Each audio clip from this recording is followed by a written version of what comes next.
দর্শক শুভেচ্ছা। ২১শে টেলিভিশনের নিয়মিত আয়োজন জনতার কথা অনুষ্ঠানে আপনাদের স্বাগত জানাচ্ছি।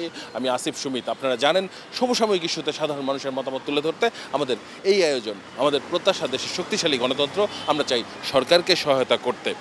দর্শক, সম্প্রতি কয়েকদিন হলো বাংলাদেশের বিভিন্ন সীমান্তে পুশিনের চেষ্টা চালিয়ে যাচ্ছে ভারত এবং তা প্রতিহত করছে বাংলাদেশ।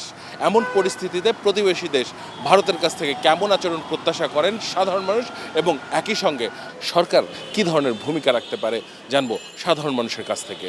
তারা এখন এই পুশিন করে আমাদেরকে টর্চার করে আমাদের বাধ্য করতে চাচ্ছে যে তাদের কিছু নীতিমালা অথবা বিগত সরকার যেভাবে তাদেরকে বসে এনে বাংলাদেশকে প্রধানত করে তারা সুবিধা নিচ্ছে, ওই সুবিধা নেওয়ার জন্য তারা এই পুশিন করছে। এটা সম্পূর্ণ অন্যায়।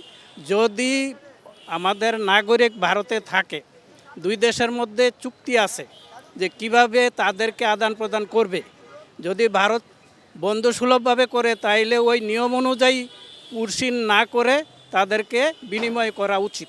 আইনগত যে অধিকারগুলো আছে অবশ্যই সেটা ভারতকে দেখতে হবে এবং সেই আইনগত অধিকারগুলো বাংলাদেশের মানুষ হিসাবে আমরা যদি না পাই, আমরা সেটা আদায় করে নিব। ওনারা চাচ্ছে পায়ে পাড়া দিয়ে একটা যুদ্ধ বাঁধানোর জন্য, একটা বিবাদ সৃষ্টি করার জন্য। তা না হলে কেন, আন্তর্জাতিক আইন আছে, আইন অনুযায়ী তারা তাদের অবৈধ কোনো বাংলাদেশি তাদের দেশে থাকলে সেটা ফেরত দিতে পারে। কিন্তু এভাবে পুশিন করতেছে, তার মানে কি? এটা বুঝতে হবে যে তারা ইচ্ছাকৃতভাবে আমাদেরকে আক্রমণ করতে চাচ্ছে। সরকারের আনুষ্ঠানিকভাবে তাদের যে বাংলাদেশে তাদের যে আছে হাই কমিশনার, তাদেরকে ডেকে প্রতিবাদ করতে পারে। এরপর জাতিসংঘে এই বিষয়ে উত্থাপন করতে পারে যে তারা কেন আমাদের এই দেশে তাদের দেশের নাগরিককে আমাদের দেশে পুশিন করে ছেড়ে দিচ্ছে। আন্তর্জাতিকভাবে যদি এটা জাতিসংঘ এবং অন্যান্য যে সমস্ত ফোরাম রয়েছে তাদের মাধ্যমে এটা ভারত সরকারের প্রতি জোরালোভাবে চাপ সৃষ্টি করে, তাহলে অবশ্যই এ থেকে উত্তরণ পাওয়া সম্ভব। বাংলাদেশ প্রতিবাদ করা, চেষ্টা করা যাতে করে পুশিনটা না করে, কারণ আমরা ছোটো দেশ, পুশিন করলে আমরা বিপদ হয়ে যাবে। আর তারা অন্যায়ভাবে কেন পুশিন করবে? সরকারের আরও বেশি জোরালো ভূমিকা নেওয়া উচিত, কঠোর ভাষাতে এটা দমন করা উচিত।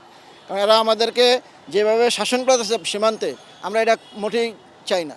আমরা তো চেষ্টা করে যাচ্ছি যে আমাদের যে কথাগুলো সরকারের কাছে তুলে ধরতেছি যে এইভাবে কাজ করতে হবে। আর জোর করে যে আমাদের ভিতরে ঢুকাই দিতেছে, এটা তো আমরা কেউই আশা করতেছি না।